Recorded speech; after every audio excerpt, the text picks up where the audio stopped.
Okay, the Senate will vote today on the confirmation of the president's embattled pick for Defense Secretary Pete Hegseth. The former Fox News host passed a procedural vote on Thursday despite two Republicans joining all the Democrats in opposition. That started the clock on a maximum of 30 hours of debate, meaning the vote may not happen until this evening. CBS News political reporter Taurean Small joins us now from Capitol Hill. We just heard from Trump moments ago on Hegseth's confirmation. What do you say, Taurean? Yeah, so he basically called out the usual suspects, right? These are Trump skeptics, Vlad, not necessarily in line with the party when the orthodoxy here is to placate the president. Lisa Murkowski of Alaska and Susan Collins of Maine are the two defectors in this case. They came out with their reservations about Hegseth moving forward and ultimately said when the time comes, they just can't vote for them. This is what President Trump had to say about that. Look, whatever it is, it is. He's a good man. I don't know what's going to happen. You never know in those things. But Pete's a very, very good man. I hope he makes it. I hope he makes it. I was very surprised that Collins and Murkowski would do that. And, of course, Mitch is always a no vote, I guess. It's Mitch a no vote? How about Mitch? Huh? You what? Let's see what happens.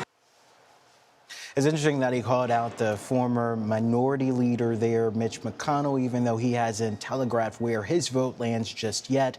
But I will say when it came to Collins and Murkowski, they had long-standing reservations about Hegseth's ability to lead, but also this mounting controversy surrounding this confirmation here, allegations of sexual misconduct, alcohol abuse on top of other things.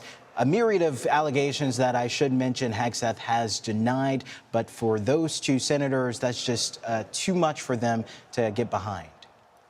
Remind Tori and our viewers, he's lost already two Republican votes. How many more can he lose before his nomination fails?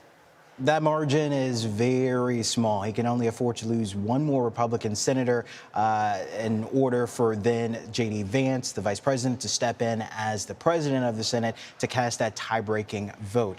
If that happens, let's say Mitch McConnell, for example, decides to pull out, that means, again, that he will still be able to be approved. Now, if one other person decides to defect, his confirmation is essentially dead in the water. The only other senator that I'm watching at this point is Senator Joni Ernst of Iowa. Although she was a part of the committee that voted him out of committee to send him to the floor for a vote, she has previously been non-committal and expressed some reservations about these allegations. We'll be watching to see if she changes her vote, but so far it doesn't look like that's necessarily going to happen, Vlad. All right, Taurean Small for us on the Hill this morning. Thank you, Taurean.